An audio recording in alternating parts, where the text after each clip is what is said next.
fights, and the things he thinks about are these. One, he is as unbeaten as Roy Jones, and he beat James Toney twice. Roy Jones beat him once. Secondly, he is a natural light heavyweight. Roy Jones is not a natural light heavyweight. Third, he has an unorthodox style, just as Jones has an unorthodox style. It shouldn't be a great disadvantage to him.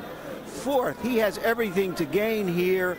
A victory or even a close fight with Roy Jones puts him, makes him a name that people will have to reckon with for some time to come. And fifth, he has galvanized all of his forces by dedicating this fight to the memory of his father, who, when he, Montel Griffin, was 12 years old, went off to work the corner of a fighter right here in Atlantic City and died during a fight. So he's got it all together for this fight, and if he happens to come out on the short end, Jim, he's getting money in the high six figures, so it's a heck of a career move. Some consolation, at least, if he loses on a night that he has waited for and hoped for quite some time. Gil Clancy, Larry mentioned the unorthodox style of Montel Griffin. Indeed, Roy Jones is so unorthodox that he has often befuddled conventional fighters with his unusual style. Now he gets ready to go against a guy who's at least as unorthodox as he is. Could Jones wind up being the one befuddled in the ring tonight? Well, you know, Montel Griffin has that offbeat timing. He's got a real offbeat jab, and that's going to be the key to the fight. With Jones' ego, he's liable to try to out-jab Griffin, and if he can do that, that fight's over, because that's Griffin's best arsenal is that left jab. If he doesn't out-jab him, he's going to have to time the jab so that he can counter it. So there's two problems in this fight for Roy Jones, and they both entail Montel Griffin's funky left jab. Thank you for mentioning Jones's ego. Every bit as big as his talent. Takes me perfectly to the fact that Roy loves to judge himself against the best in the sport, and recently he had a chance to judge himself face to face, punch for punch, against the greatest of all time.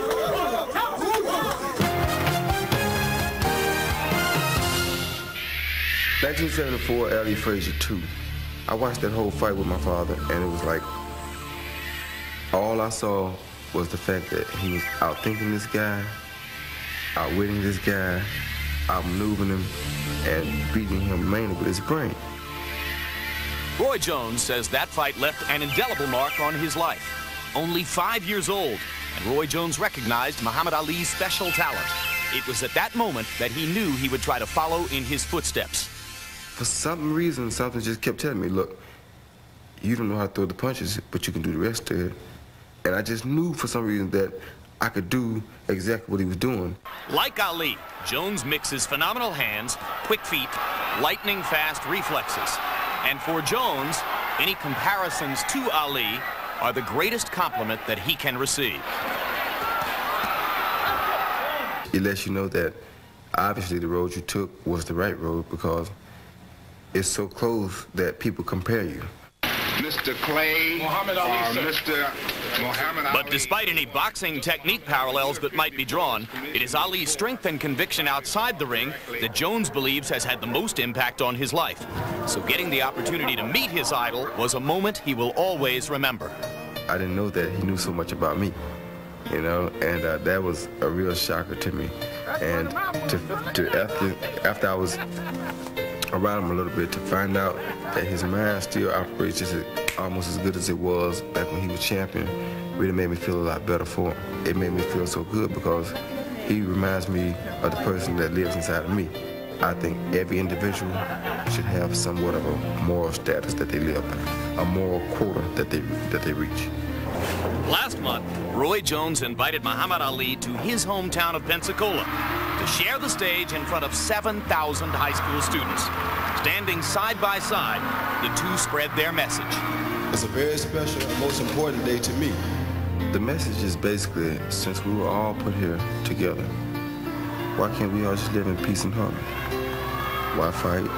Why try to be bigger or better than other people? Why hate other people for some things they believe?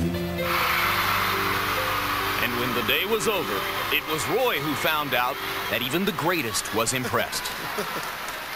The person that was basically responsible for getting you interested or getting you started in something, and the person who you admire for so long, and to have them turn around and say that they admire what you do, that means you almost that means you have basically passed the course with flying colors. Because if I never do nothing else, at least Muhammad Ali knows who Roy Jones is, and he likes what he saw in Roy Jones. 23 years have passed now since that day when Jones first witnessed Ali's moves in the ring. Today, Roy Jones gets a chance to show Ali his own moves. It's evidence of a young man's dream come true.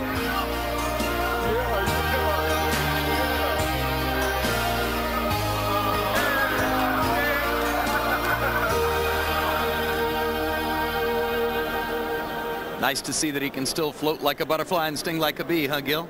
I was impressed by the fact that he was throwing feints and then moving on those legs. Unbelievable. Some things never change. Larry, that's amazing footage, huh? Yeah, you would have thought it happened 10 years ago instead of a few weeks ago. Reminds me of the time years ago when I went to Preservation Hall in New Orleans, where they have the legendary jazz greats.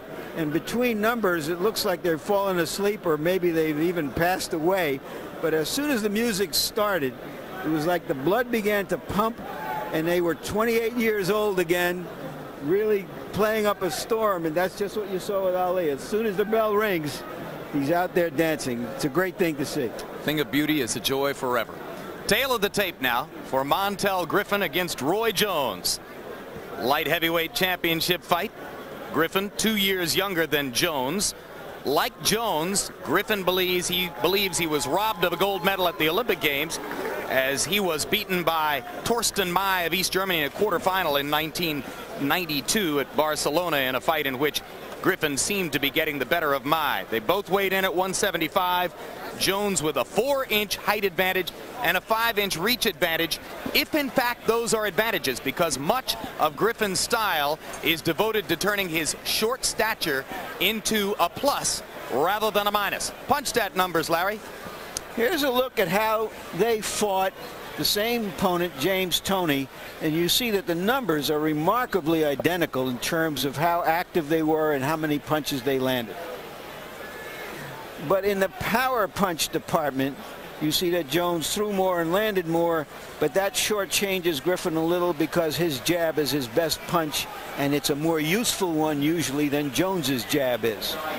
Rules of the bout with our unofficial ringside scorer, Harold Letterman. The Roy Jones Jr. Montel Griffin fight is scheduled for 12 rounds. There is no standing 8 count, no 3 knockdown rule. Only the referee can stop the fight, and you cannot be saved by the bell at any round, including the 12th and final round. Jim. Thank you very much, Harold. Montel Griffin will enter the ring first. Griffin wearing white trunks with black trim in honor of the trunks that Muhammad Ali wore when he upset George Foreman in Zaire in 1974. And that was a big upset. George was supposed to be invincible at that time.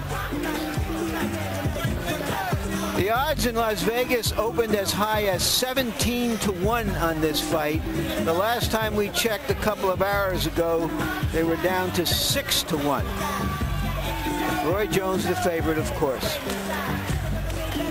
And the record for Montel Griffin, we've made a point of alerting you to the fact that he's just as unbeaten as Roy Jones. 26 wins, no losses, no draws, 18 KOs. He says, I don't want my 0 to go any more than he wants his to go away.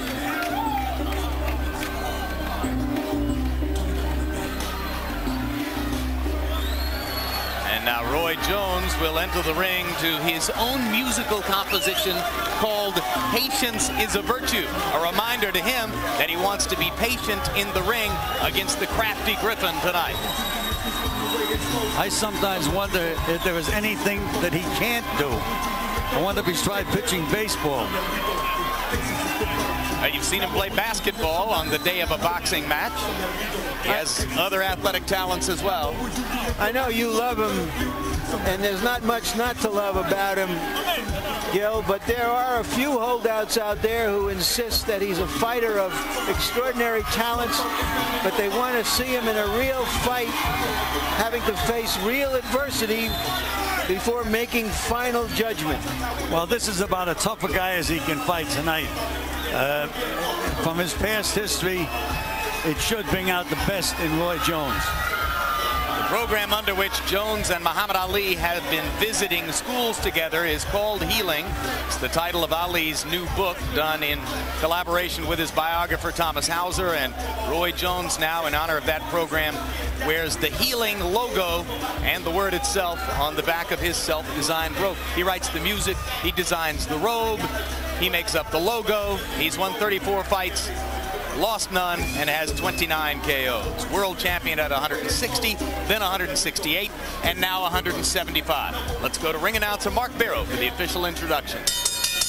From Buena Park, California, Chuck Hassett. From Barnegat, New Jersey, Barbara Perez. And from Sacramento, California, Terry Smith. Your referee for this event, also from Barnegat, New Jersey, Tony Perez. Introducing now the principals, beginning first in the blue corner to my right, wearing the white trunks, black trim. He weighs 175 pounds. He is undefeated in 26 professional bouts. He has 18 of those wins by way of knockout. He hails from Chicago, Illinois, the 1992 Olympic team member and current WBU light heavyweight champion, Montel Ice Griffin.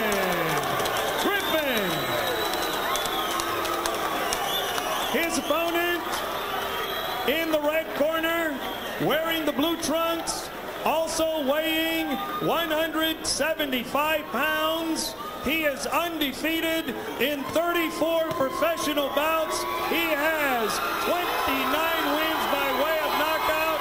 He hails from the illustrious Pensacola, Florida. He's a member of the 1988 Olympic team and medalist. He is a former IBF middleweight champion, former IBF super middleweight champion of the world. He is rated by the Bible of Boxing, Ring Magazine, as the world's best pound-for-pound fighter, the WBC light heavyweight champion of the world, Roy Jones Jr. Jones Jr. 12 rounds for the WBC light heavyweight championship of the world. John, you already got the instructions in the dressing room. I expect a good, clean fight. Two things you must remember: obey my commands, and most important, protect yourself at all times. Shake hands. Good luck to both of you. In summarizing Jones's style, Griffin said he don't want no problems. We're here to find out if Griffin can give him some problems. Well, I think that Eddie Futch, trained McCallum for his fight, and McCallum's jab really bothered Roy. Just couldn't seem to get himself set, and I think that's what they're planning on doing tonight. Try to get Griffin to overuse that left jab, try to keep Roy off balance so he can't get set for those big punches. Round one begins. Montel Griffin works off the jab from his low crouching position, and he dominates the early action as he tries to go to Roy Jones's body, and Jones kind of sits back on the ropes to get a look at what Griffin's got. Griffin with a hard right hand to the side of Jones's head. Roy Jones has not thrown a punch so far. Starts with a little left hook. Griffin slightly off balance as Jones attacks him with a left and a right. Hard right hand by Jones. Griffin shook it off and took it pretty well. And threw a good left hook counter. I thought that he was off balance in the earlier when he was stumbling around. He hadn't really been hurt. He'd been a little bit surprised, but that last punch hit him flush. Nothing happened. That amazed me, Larry, because any time early in a fight when Roy catches a guy, either they go or they look so surprised they don't know what hit them. But he is a natural light heavyweight. Let's keep that in mind. Roy Jones is a natural middleweight. Griffin has never fought at any weight except light heavyweight. Montel Ice Griffin with the name of his wife, Troy, on the left leg of his trunks, and his children, Montel II, son, daughter Berea, on the right leg of the trunks. And again, Griffin is carrying that left hand very, very low, and Roy Jones thought that he could take advantage of that by nailing him with right hands. And if you think that Roy is being too cautious in round one, remember, the rubric for the fight is patience is a virtue. He wants to get Montel Griffin going as a counterpuncher. He says, I want to lead a little bit, make Griffin counterpunch me, and then counter his counter. Well, that's always been Griffin's forte. Anytime he gets in an exchange, it can be even, that he finishes it up with the left jab as he just did then. Jones allowing Griffin to attack him to the body, and Montel got in a couple of very good shots to the Jones ribcage.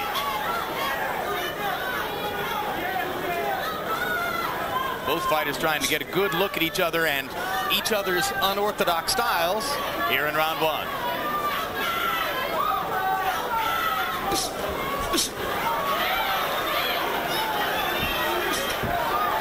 Griffin making Jones miss over the top. One of his strengths, being able to crouch, duck, slip, move his head at just the right moment to make the opponent miss.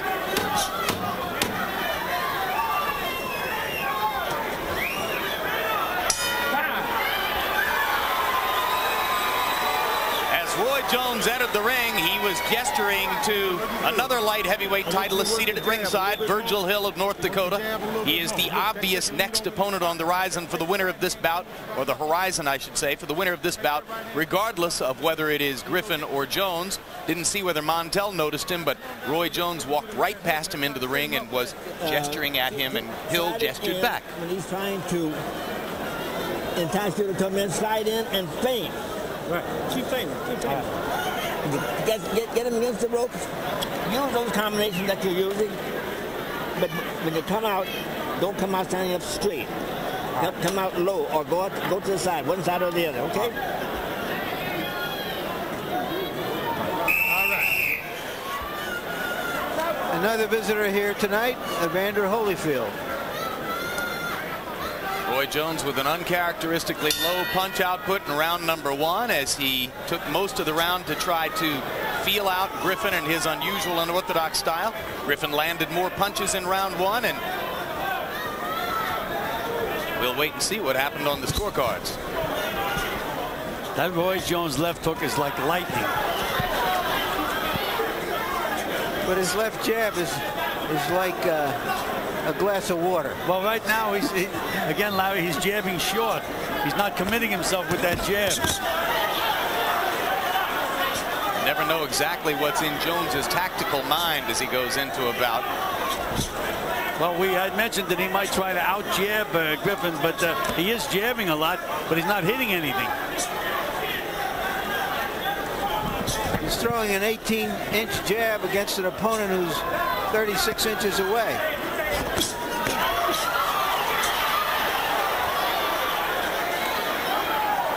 Two natural counterpunchers going against each other. It'll be interesting to see which man can force the other one to lead, if either. Jones has to get a little closer to try to really snap that left jab in there and score some points with it. So far, it's just a showcase. Not doing anything with it at all. Yeah, he has no chance of landing the jab from that distance. Now he steps in and lands a right hand over the top, and Griffin comes back with a counter left of his own. And now Griffin is talking to Jones. He's taunting him. Well, I think it's safe to say that these two fighters don't like each other.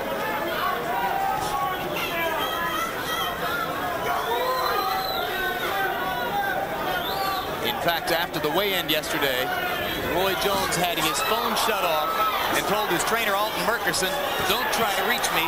I have an attitude.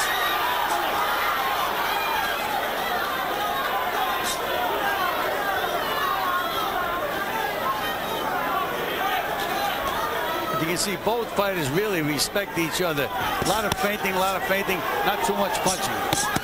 The one is, oh, good left hook by Griffin. Good left hook. The pro-Griffin contingent in the crowd whoops it up as their man lands that hard counter right over the top, or left hand over the top. against the Jones right. Lord Griffin cheering as he seems to have landed the more significant shots here in round number 2.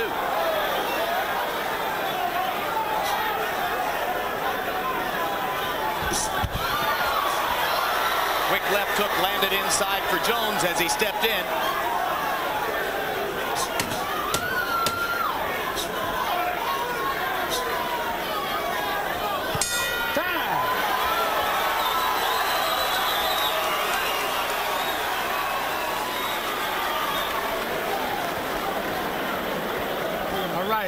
All right, your jab working good. Just keep working. Just keep working.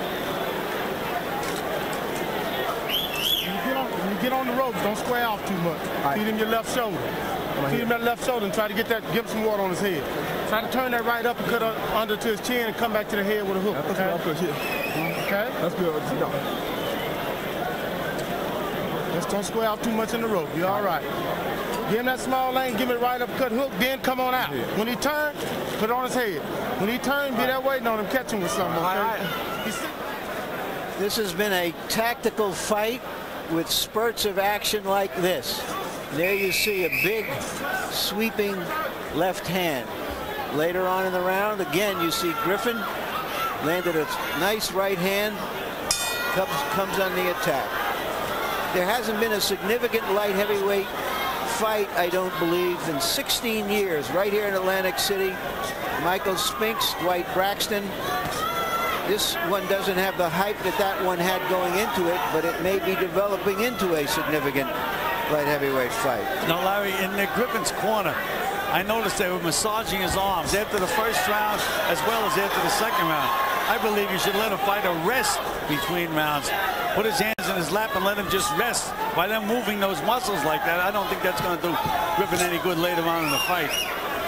But by CompuBox numbers in the first 2 rounds, although Jones has thrown many more punches, 89 of them, Griffin has landed more, 29, landing at about a 50% rate. And it wouldn't shock me if somewhere in the house there's a scorecard that has Montel Griffin winning the first 2 rounds. Well, there's one right here. Big left hook by Griffin. Big left hook. Caught Jones with its chin up in the air. And you see Roy Jones flinching in the middle of the ring as Montel Griffin feints at him with the left. Griffin's people said Jones doesn't like to fight, and we're going to make him fight. Well, that certainly got Jones' attention, no question about that. And Griffin, ice on his trunks, and he's fighting like he has ice in his veins.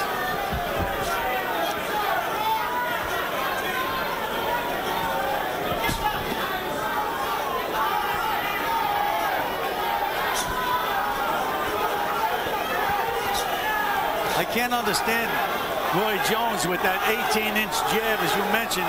He's not even coming close with the left jab. And you heard Alton Murkerson tell him between rounds, your jab is working. Yeah, I don't understand what it's working on. Tony Perez doesn't have a mark on him, and he's not hitting Griffin with it either. By punch stat numbers, Jones landed 2 of 45 jabs in the first 2 rounds. Keep in mind that Montel Griffin has in his corner the legendary Eddie Futch, who trained 2 different fighters to upset wins over Muhammad Ali. And Futch said, hey, Ali was great, but he had a couple weaknesses.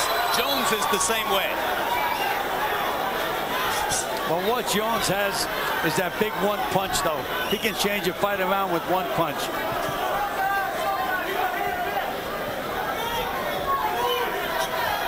He's going to have to step closer to do that, Gil. He can't stay back at this distance and allow Montel to step in on him and dominate the action the way he has in the last couple of rounds and expect to do damage. No question about it. Jones, I don't know what kind of fight Jones is fighting. If he's waiting for the one big punch, he could be making a mistake. Griffin could be putting these rounds in the bank. Well, Griffin is giving Jones problems.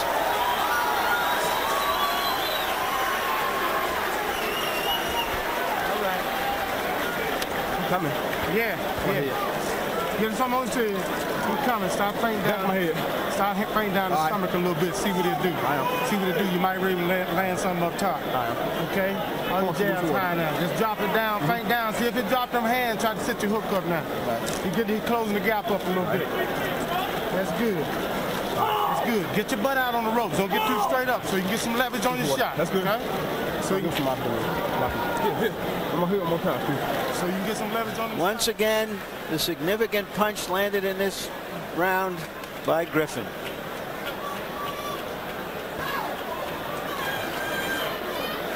Some of us might not have thought we'd ever see a CompuBox number that indicates Roy Jones landing 10 punches per round in the first 3 rounds. Anemic numbers for Jones against Montel Griffin.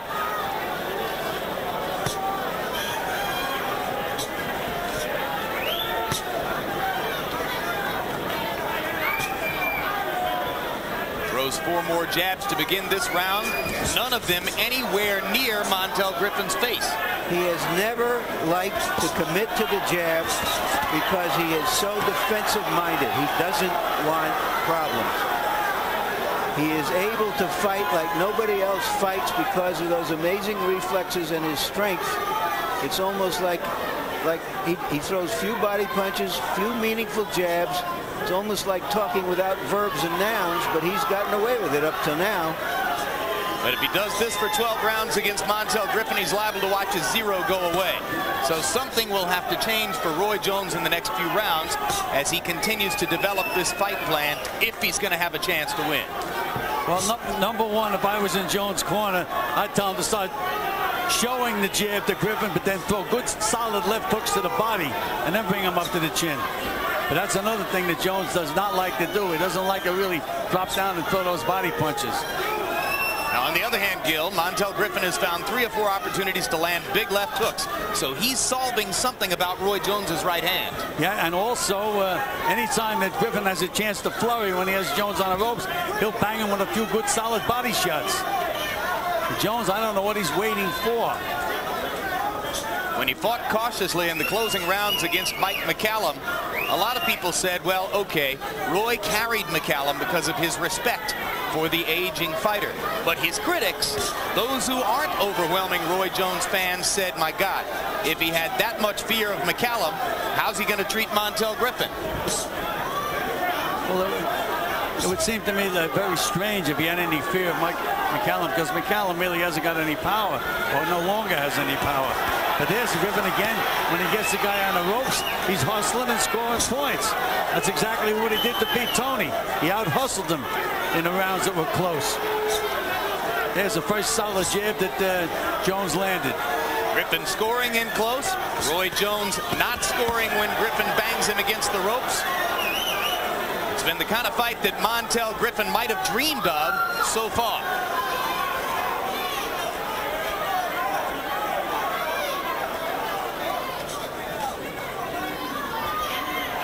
20 seconds left in round 4, and no sign that Jones is going to open up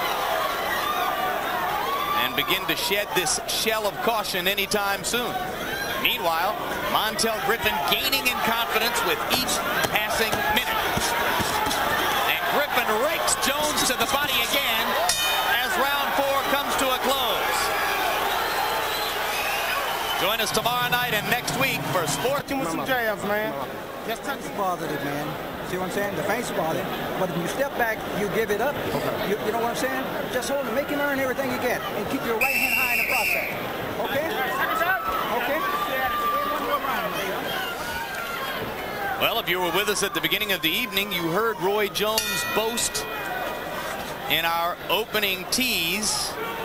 I've been playing with my bag of tricks, and Confucius says Griffin won't see 6. We're in round 5 now. Harold Letterman, how do you score it so far? Jim, 3 rounds to 1, 39-37, Montel Griffin. Jim, I gave Roy Jones the first round because he hit Montel with a right hand that made me go ouch. But after that, Montel's driving him into the ropes, landing those solid shots to the body, and really winning those rounds by out-punching Roy. I think Roy's throwing that short jab to sucker Montel into punching, and Roy can hit him with a counter right. But I'm surprised Roy doesn't step in and give him angles. That's what he's not doing.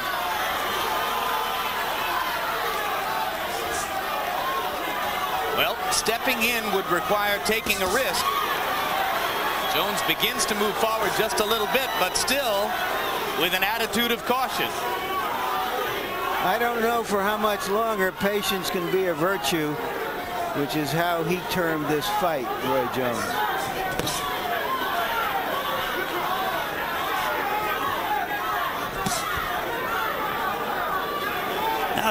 Now Griffin has that left hand right down around his hip. That's when Jones said he could take advantage of that with a straight right hand.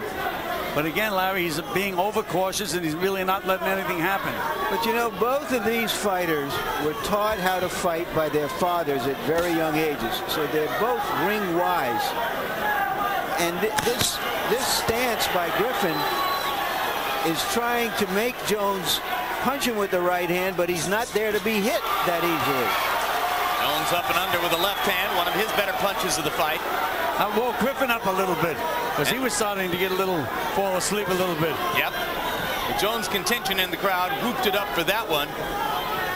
But the math of this is pretty simple for the supposedly unbeatable Roy Jones. If at some point in the fight you get 5 rounds down, which isn't out of the realm of possibility here, then you got to win all the rest. Ball score, a knockout. Good right hand by Jones. Didn't move Griffin at all.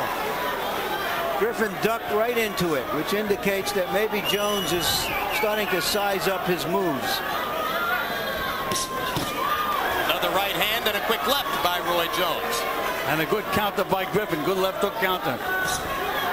Griffin has certainly gotten Jones's attention with those body punches. You can tell that Roy Jones doesn't want to feel Griffin to the ribcage anymore if he can avoid it. This will be ruled a slip by referee Tony Perez. Oh, it certainly was a slip, no question about that. Yep. I think Roy Jones was hoping for something more. He started to raise his arms, maybe trying to influence the judge, but Tony Perez has been around a little bit too long for that. Tony Perez refereeing, his wife Barbara Perez seated at ringside in the middle of your screen back there, one of the judges for the fight.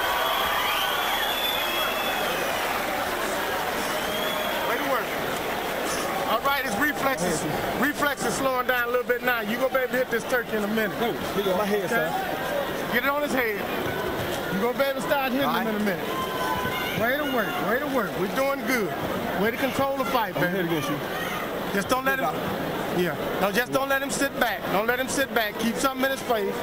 Always keep the action going. The graphic shows you which man is fighting his fight tonight. Start hitting him with some stuff now. Yeah, it's time to work now, baby. Keep that right hand high.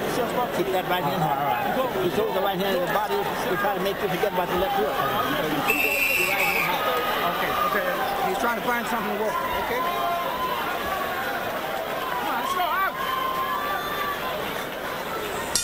Confucius was wrong. Griffin will see 6.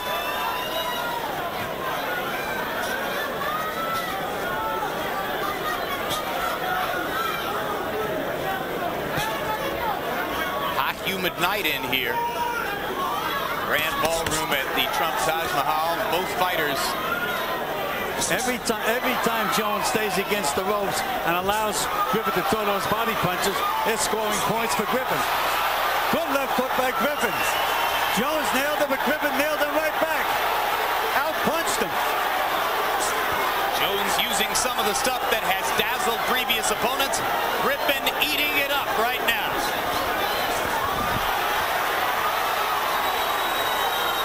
This really has Jones' attention now. Got nailed with some pretty solid shots. Good right hand by Jones.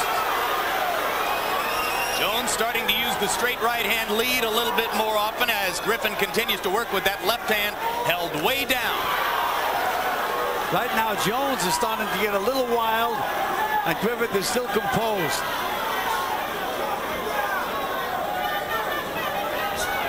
Jones is going to have to get a little wild if he's going to improve those punch stat numbers and work more damage against Montel Griffin physically. Well, he's going to have to change his strategy and start to throw some body punches, set up his other punches. Hasn't done anything in the fight so far to wear Griffin down and take away his steam.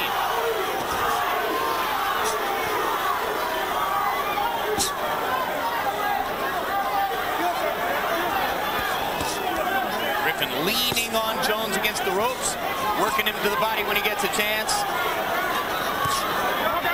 Jones getting pushed around physically in a way that he cannot enjoy.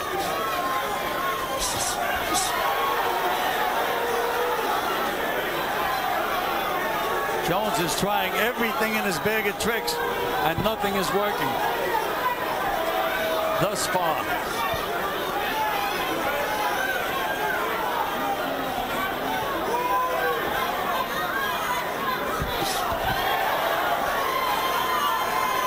And as Montel said to us, hey, I grew up in the gym.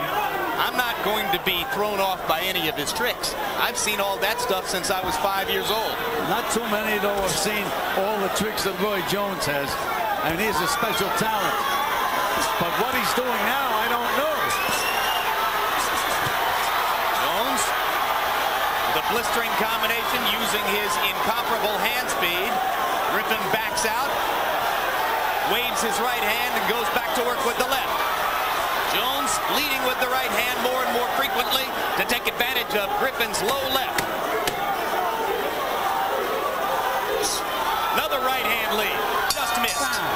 This figured to be a tactical fight, but a real fight is breaking out. Absolutely. That's what I'm talking about right there. Wait for it. Here, baby. Get some water. That's one here. All right, just take deep breath. Just keep it like that round. Keep it like that round. That's beautiful. Way to turn him. Way to turn him when you hit him. He's trying the same thing. Round 6, the best so far for Roy Jones, but here's a look at some of the damage that Montel Griffin has been able to do during the fight. Throughout the early rounds, Jones backing up into the corners, allowing Montel Griffin to go at his body and often to land left-hand counter shots upstairs. And then Jones having to take more and more chances as the fight progressed to try to get inside and turn some of the tide against Montel Griffin. But so far, it's been like a dream for Montel, who's had much the best of it against the unbeaten Roy Jones.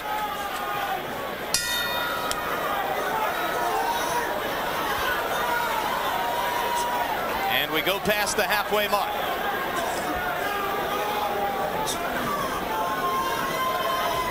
I can't understand Jones. I still can't understand that jab. Not only he's not reaching Griffin, but he's jumping back when he throws it. Still, I don't think he's ever been an exponent of the jab because he's always looking to play defense. Jones looking down and winking at Harold Lederman and talking to Larry Merchant as he tries to work against Griffin while Griffin leans in on it. Well, he better start winking at Griffin. Good left hook by Jones. Right hand and a left by Jones. One of his better combinations of the fight. But you can just see Griffin bristle when he gets hit with that punch. I mean, he may feel the punch, but it brings up his competitive juices. Well, it becomes clear that in the light heavyweight division, it's going to take accumulations of punches for Jones to knock people out. He's not going to be able to do it with 1 or 2 punches at a time the way he did at 160. Well, again, Jim, it depends on the opponent. He's really not hitting Griffin that solid. He's moving a little bit with all the punches. He's rolling. Even when Jones lands those right-hand leads, it's a little movement from Griffin, taking some of the sting away from it. Midway through the 7th round, now Jones stepping back into that cautious stance that dominated his earlier activities in the fight. You see, he's shaking his head that the punches don't hurt, but they're scoring points. And when they're in this position, Griffin throws more and lands more to the body than does Roy Jones.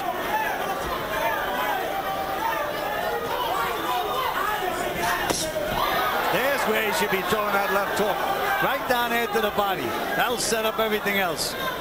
But you saw him feinting with the right hand and the right shoulder and then throwing the left hook to the body. And there's again Griffin flurrying. Griffin's robe wore the inscription, "Shock the World." His white trunks with black trim. And there's a knockdown. Quick left hook inside. Second time in his career Griffin's been down. He wanted it called a slip. Perez calls it a knockdown. He was off balance. but it was a legitimate punch that put him down. I have to see that again. I do not think that was a clean knockdown. I think it was a knockdown, Gil, just because it was a punch. Well, I'll have to see it again. Exchange. I'll have to see it again. He certainly wasn't hurt by the punch. That's for sure. He wasn't, but he ducked away from one punch and caught the other one coming in, I thought. And if it gave Roy Jones a 2-point round, it could turn out to be a critical moment in the bout. Stay out of this corner. It's real wet over here, Roy. Don't work in this corner. Get him back. Get his back, too. Way to go. Talking double fights. Okay, let's see what we saw. Any different? Ducks away from the right hand there. There's a left hand, put him straight on the canvas. Yes, sir, I agree now. It was a legitimate knockdown. Clean, short little left hook on the inside. He leaned back from the right hand, and Roy was there with the left. Right. Watch this. Lean back. And see, you can see Griffin didn't have a foot behind him. Yeah. And down he went. Goes to show you the power and strength of Roy Jones. Well, and here's how significant that knockdown could be on the scorecards. That was one of only 8 punches that Jones landed in the round by punch stat numbers. Just suppose that he got a 2-point round out of a round in which he threw 28 punches and landed 8. That would be extremely fortunate for Roy Jones. And you see the damp spot in Jones's corner where Alton Murchison told his fighter, don't go to work here. Jones himself is drenched as he waits for Montel Griffin to join him in the center of the ring for round number 8. Wait. He has come on in the last 3 rounds, Jones. Let it go. This is what champions are supposed to do. Timekeeper can't get his stopwatch to work. Now they dispense with the stopwatch and just go. Not sure how we'll time the round as timekeeper continues to work to try to get his stopwatch going. Harold Letterman, did you give Roy Jones a 2-point round in the 7th? Jim, you had to. You had to go along with referee Tony Perez. But let me tell you something. There is no water in a neutral corner. And a neutral corner is basically dry. Fighters don't sit down in a neutral corner when they pour water on them. So Montel Griffin got hit with the shot, and he went down. I've got it 67-65, 4 rounds to 3. Roy Jones shoots. I have it 4 rounds to 3 for Griffin, but it's an even fight on my card because of the 2-point round. I'm in line with you, Larry. I have it 4 rounds to 3 Griffin, and an even fight if you want to count that knockdown a 2-point round. So if you go along with Larry Merchant and Gil Clancy, it's an even fight coming to round number 8. And it would be an even fight only because Jones got a knockdown in a round in which he landed 8 out of 28 punches. Those are anemic numbers when compared to the kinds of numbers he's put up throughout his career. Montel Griffin has Roy Jones thoroughly befuddled in here with his style, and Jones is hoping that with his extraordinary skills he can find a way to do enough damage down the stretch to win the fight. And strength. Roy Jones is a very, very strong individual. Well, so's Montel. Yes, he is. No question about it.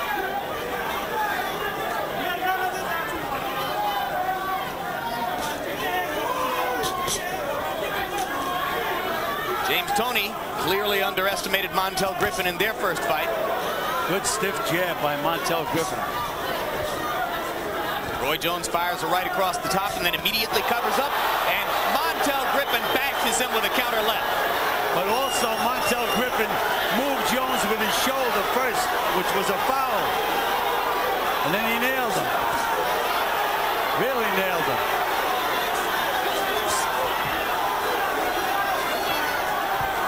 Some of the best punches of the bout have been counter left hooks by Montel Griffin. And I'm told that there's a swelling around Roy Jones's left eye, and indeed that's true. There's a mouse under Roy Jones's left eye that's not unlike the mouse that Oscar De La Hoya collected a couple months ago against Miguel Angel Gonzalez.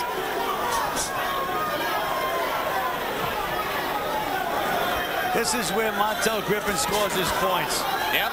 When Jones backs up into the corners, Griffin just rakes him to the body. There's another good left to the body there by Montel Griffin. Griffin takes a close look at Jones's swelling eye and warms to the task as he tries to focus on that target. The left hook. Okay, time. This is, beyond any doubt, the most competitive fight Roy Jones has ever been in as a professional. If I was in Roy Jones' corner right now, Don't give it up. I'd use an expression I used to use with my fighters. I'd say, Roy, the ropes are hot. If your back touches the ropes, get off them immediately, because that's when he's giving rounds away. When he stays against those ropes and he allows Montel Griffin to punch. Knock this trick out, though. The damage. There's the to Roy's shoulder. eye. There, did you see that shoulder that Griffin used to move him and then nail him with that punch? That's a foul. Watch it again. Watch that. There's the shoulder. It was like almost with a forearm, I thought, that he pushed him off. But it's a very clever maneuver, one that only a kid that spent a good part of his life in the gym would know about. That's correct. Punch-Stat numbers through 8 rounds tell a tale of a brewing upset by Montel Griffin. He's landed 130 punches to 92 for Jones. He's landed at a 47% rate to 28 for Jones. He's landed 61% of his power shots, many of them to the body. How much does Roy Jones have left as Griffin goes to his body one more time? And again, Jones doesn't even try to counter.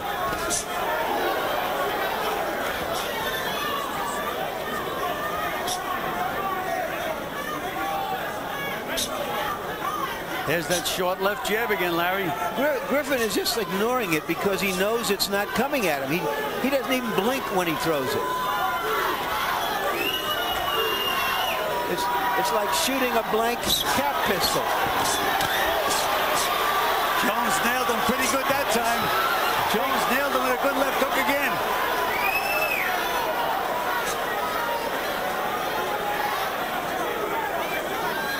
But Griffin's still there. That was one of Roy Jones's better flurries in the bout.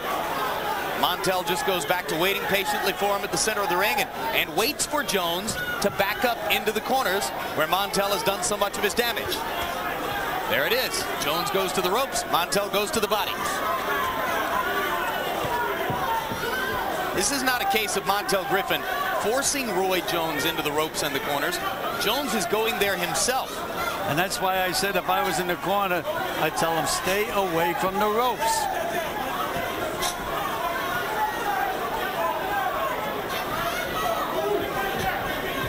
You know, Gil, to the average fan, it doesn't sound like much when a fighter moves up from, say, 168 pounds to 175. Can it, in fact, be a world of difference? Oh, there's no question about it. Look at Roberto Duran, who's one of the greatest lightweights. Big right hand by Jones. Big right hand. And Griffin is hurt. No question about it. Griffin is hurt. Jones looking to finish. Griffin wobbling a little bit.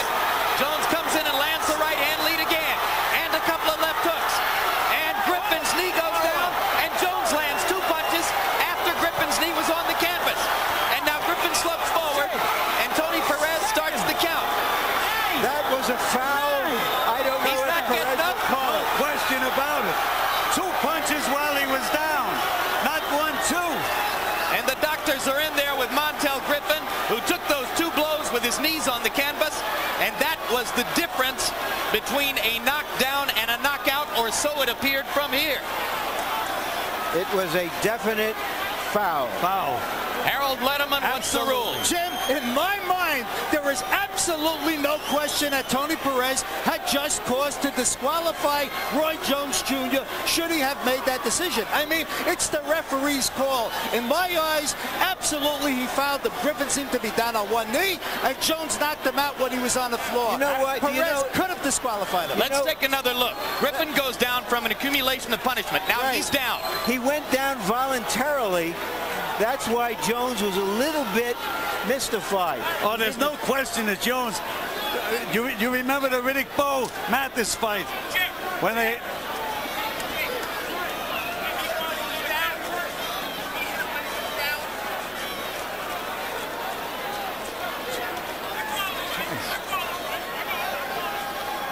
All right, here's another look one more time at the finishing flurry. This was very, very flagrant. No question about it. Very flagrant. We are being told that Roy Jones is going to be disqualified and will lose his title. New Jersey State Commissioner I don't think Larry they have any Hazzard other is in choice. the ring. They have no choice. Can they overrule the referee? Well, Hazzard is the most hands-on commissioner in the country, no question about it. He's the one guy who's in chairman of a state commission who will get into the ring and confer with his referees about every decision they make. Now, this decision, at least in the eyes of Tony Perez, has already been made. The question is whether that man right there, Larry Hazzard, is going to reverse it. What do you think, Gil? What did Tony Perez do? Did he say it was a knockout? Tony Perez waved his arms to the side as if to indicate that the fight was over by knockout. But did he give it to, in other words, he thought Roy Jones won the fight? No. Larry Hazzard has just told us that a disqualification is coming. Oh, there's no question about it, Jim. Now, that's where he hurt Montel Griffin. At this point, Griffin is wobbling and ready to go if Jones can get at it. And here's the last flurry. And watch Griffin voluntarily put his knee on the canvas to try to take a count here. Whether it's voluntary or not, he's going to put his knee on the canvas. And there it is. Knee down. Now, there's plenty of time. Two. No question about it in my mind. Definite disqualification. The second left hook. A fierce punch delivered while Montel Griffin faced Roy Jones with his knee on the canvas. This is every bit the same thing as Riddick Bowe against Buster Mathis Jr. This is worse. With Bowe was only one punch, and it was almost the end of a combination. Roy had plenty of time to set himself or go over to the neutral corner. Now look, he has all the time in the world. He's looking at the guy while he's down. Nails him 2 more punches. Hard to imagine what Roy was thinking when he fired that left hook because he knew the man was down. He should have been able to see that his knee was on the canvas. Let's go to ring announcer Mark Barrow for the official decision. Ladies and gentlemen, the time, 2 minutes, 27 seconds of the 9th round. The referee disqualifies the red corner. The winner and new WBC light heavyweight champion of the world, Montel Ice Griffin.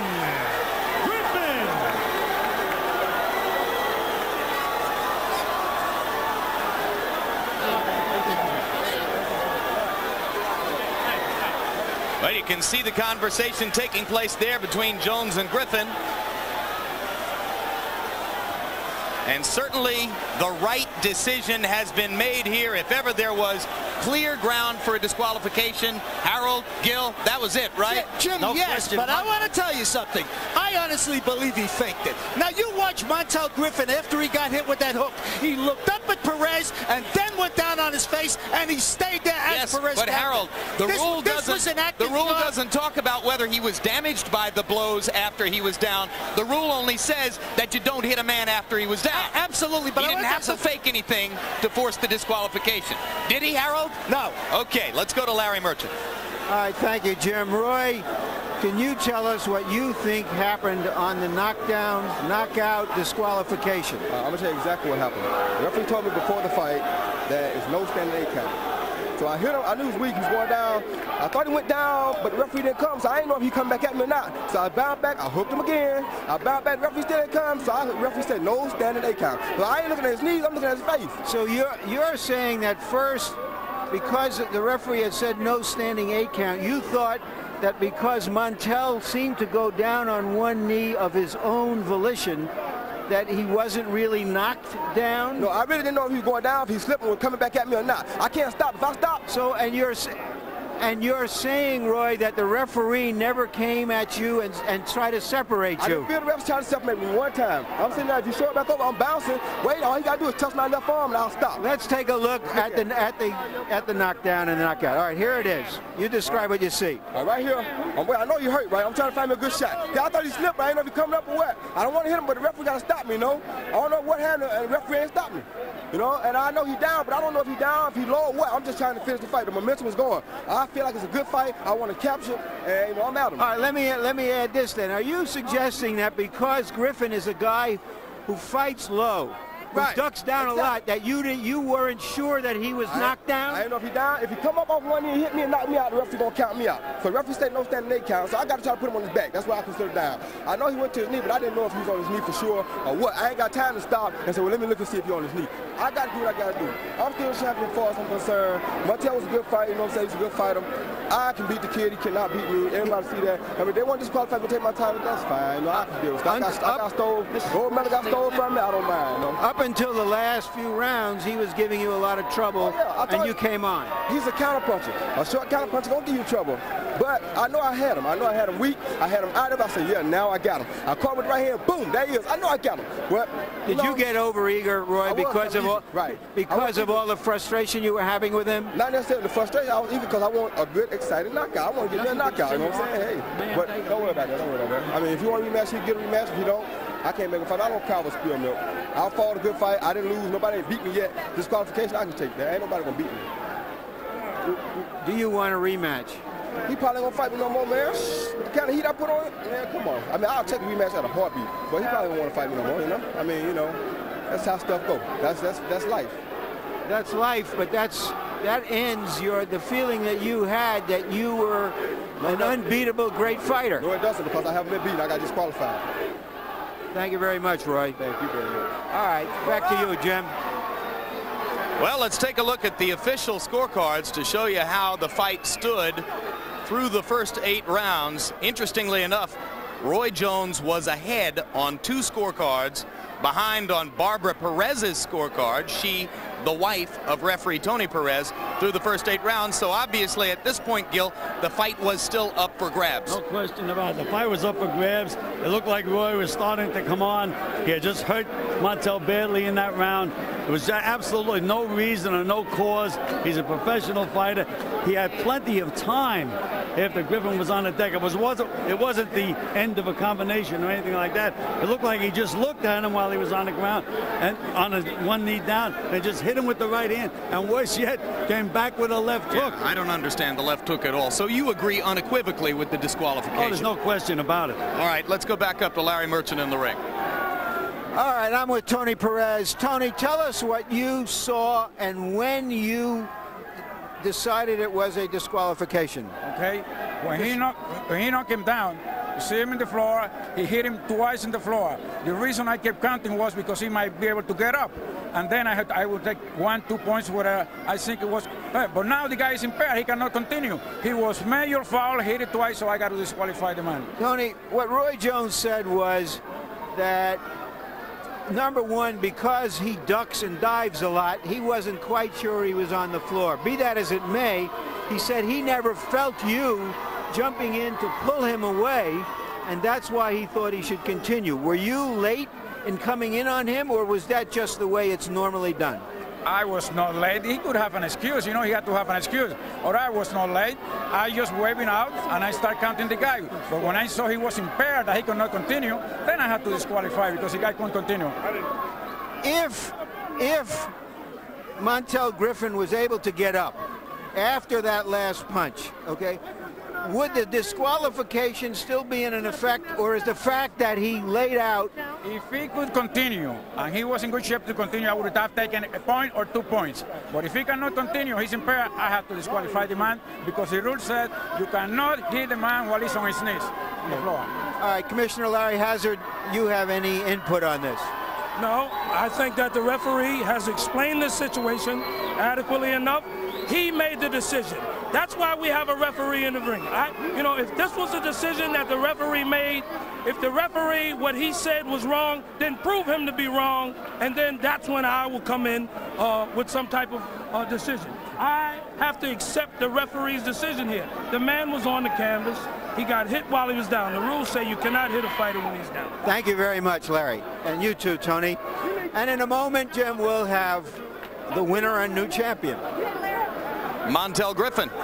Well, you've been waiting for something interesting to happen in Roy Jones's career, and certainly it just happened. Now, leaving aside the subject of the disqualification, Griffin exposed Jones in a lot of different ways in there tonight.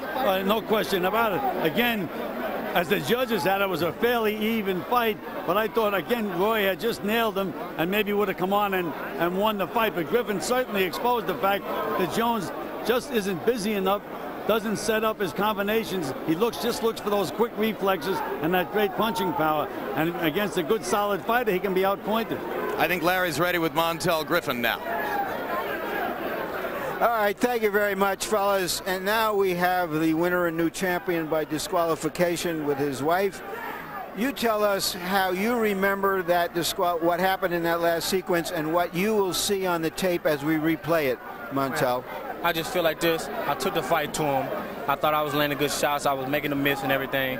He caught me with a nice little shot in the back of the head. I got a little dizzy at the end. I mean, after he caught me, I got a little dizzy. So my head was clear. I just took one knee so I could just get my head together. You say he still wasn't hitting me. So you went down deliberately. Right. You could look. See, I took one knee on purpose right here. So I'm waiting for the referee to start counting. He hit me.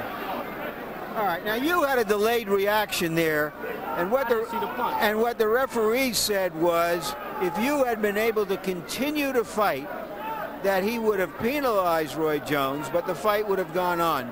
Well, that's fine. Were you acting at the end, or were you really hurt? I mean, I went down on one knee to take the 8 count. Right. He hit me when I was down. I didn't see it. So anything can happen to anybody getting hit when they don't see the punch. I mean. But you were hurt then, you're saying? We're looking at the fight right now.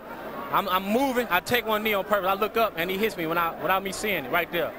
I'm looking at the referee ready to take the 8 count. And he caught me a little bit. I got a little woozy, and I fell down. So that delay fall to the canvas was the effect of that blow hurting you, and you could not continue. Well, I was dizzy from the first punch in the back of the head. That's why I took a step back, took the knee. When I look up to see, ready for the referee to count, I get hit. Anybody gonna get hurt if they get hit when they're punched they don't see. So I don't feel. I mean, I didn't want to win it this way. I wanted to win it with decision. I thought I was taking it to him. I was making a miss. I was catching with a jab. His face was all swollen up. And I thought I was winning fair and square. Are you willing to give him a rematch? We'll sit down and do whatever. I want Virgil Hill, but if we have to get a rematch, we'll get a rematch.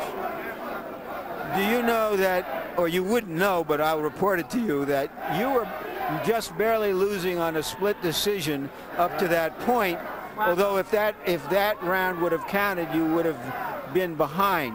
How do you feel about that? I thought I was winning the fight. I was making a miss. He caught me with a couple of shots during the fight, but it wasn't nothing hard. The first knockdown was a slip. There was no way he hit me. The second knockdown, he caught me. I could have stayed up if I wanted to. My head was all right. I went down to one knee just to show you that my head was all right, just to take the 8-second count. But I knew I was going to have to pull off the last 2 or 3 rounds. And I'm sitting down, the man hit me for no reason. You know what I'm saying? Why would he hit me? You see, I got one knee on the ground. Just clarify this for me. Will you give Roy Jones a rematch? We'll see. We'll see. We'll sit down. I ain't in a position right now to tell you. I want Virgil Hill, but we'll sit down and talk about it. See what happens. This for my father, Clarence Griffin, Lil Montel and Bria at home. Mama, I'm all right. See, everybody call my mother, tell Mama I'm all right. I got hit with a punch I ain't see. And you didn't lose your 0. No, I didn't lose my 0, and I still got my pretty white tour right here with me. Thank you very much. Jim? Montel Griffin and Roy Jones enter the ring, both unbeaten, 60 fights between them, and the man who loses his 0 is Jones as the result of the disqualification. Jones said in his post-fight interview that he doubts Griffin will give him a rematch. I don't know about that. I'm not sure that Griffin is scared of the guy. I think he probably will give him a rematch. What do you think? Well, I think it's going to be a matter of money, and Griffin is going to demand the large amount of money.